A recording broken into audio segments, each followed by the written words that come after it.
পাকিস্তানকে আন্তর্জাতিক মহলে সম্পূর্ণ একঘরে করার যে দীর্ঘদিনের কূটনৈতিক কৌশল ছিল ভারতের, তা এখন বড় ধরনের ব্যর্থতার মুখে। বিশ্বমঞ্চে চিরবৈরী প্রতিবেশীকে কোণঠাসা করার প্রকাশ্য ঘোষণার এক দশক পর পাল্টে যাওয়া ভূ রাজনৈতিক এখন দিল্লির জন্যই নতুন চিন্তার কারণ হয়ে দাঁড়িয়েছে। এ নিয়ে বিস্তারিত জানাচ্ছেন ত্রিবণী তনু। বিশ্ব রাজনীতি ও কূটনৈতিক চালের খেলায় বড় ধরনের পরিবর্তনের আভাস মিলেছে দক্ষিণ এশিয়ায়। আন্তর্জাতিক অঙ্গনে পাকিস্তানকে একঘরে করার ভারতের দীর্ঘদিনের নীতি এখন উল্টো দিল্লির জন্যই বড় চ্যালেঞ্জ তৈরি করেছে। আন্তর্জাতিক সংবাদ মাধ্যম আল জাজিরার বিশ্লেষণে উঠে এসেছে এই চাঞ্চল্যকর তথ্য। প্রতিবেদন অনুযায়ী গত কয়েক বছরে পাকিস্তান নাটকীয়ভাবে যুক্তরাষ্ট্র, চীন এবং মধ্যপ্রাচ্যের প্রভাবশালী দেশগুলোর সঙ্গে সম্পর্ক জোরদার করে বিশ্বমঞ্চে নিজেদের অবস্থান আরও শক্ত করেছে। প্রতিবেদনে 2016 সালের একটি ঐতিহাসিক জনসভার কথা স্মরণ করিয়ে দেওয়া হয়, যেখানে ভারতের প্রধানমন্ত্রী নরেন্দ্র মোদী ঘোষণা করেছিলেন পাকিস্তানকে বিশ্বমঞ্চে পুরোপুরি বিচ্ছিন্ন করবে ভারত। তবে এক দশক পর বাস্তব চিত্র অনেকটাই ভিন্ন। দক্ষিণ এশিয়া বিষয়ক প্রখ্যাত বিশ্লেষক মাইকেল কুগেলম্যানের মতে, ভারতের এই পাকিস্তান বিরোধী কৌশল অনেক ক্ষেত্রে ব্যর্থ হয়েছে।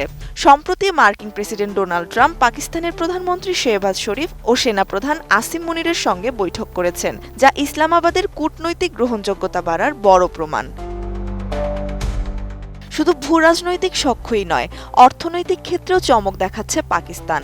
যুক্তরাষ্ট্রের সঙ্গে গুরুত্বপূর্ণ খনিজ সম্পদ ও ক্রিপ্টোকারেন্সি খাতে বড় ধরনের বিনিয়োগ চুক্তি সম্পন্ন করেছে দেশটি। দিল্লির কড়া আপত্তি থাকা সত্ত্বেও চীনের সঙ্গে পাকিস্তানের প্রতিরক্ষা ও অর্থনৈতিক সহযোগিতা দিন দিন আরও গভীর হচ্ছে। বিশ্লেষকরা বলছেন, একদিকে বেইজিংয়ের সঙ্গে বন্ধুত্ব আর অন্যদিকে ওয়াশিংটনের সাথে নতুন অর্থনৈতিক অংশীদারিত্ব, এই দুয়ে ভর করে পাকিস্তান এখন আন্তর্জাতিক জনমত গঠনেও উল্লেখযোগ্য সাফল্য পাচ্ছে।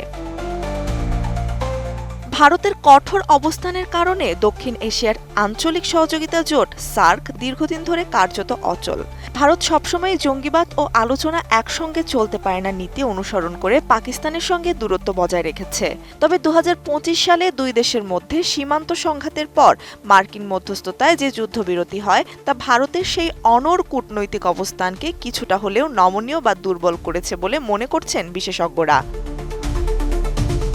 দক্ষিণ এশিয়ার এই দ্রুত পরিবর্তনশীল কূটনৈতিক ভারসাম্য স্পষ্ট করে দিচ্ছে যে বৈশ্বিক রাজনীতিতে কোনো দেশকে চিরকালের জন্য একঘরে বা কোণঠাসা করে রাখা যায় না। পাকিস্তান যখন একদিকে পরাশক্তিগুলোর সঙ্গে ভারসাম্য বজায় রেখে নিজেদের কৌশলগত জয় নিশ্চিত করছে, ভারত তখন কিছু ক্ষেত্রে নতুন কূটনৈতিক চ্যালেঞ্জের মুখোমুখি। এখন দেখার বিষয়, দুই দেশের মনস্তাত্ত্বিক এই যুদ্ধ চিরস্থায়ী সংঘাতের দিকে রূপ নেয় নাকি আলোচনার টেবিলে আসে নতুন কোনো সমাধান। ত্রিবেণী তনু, ATN নিউজ।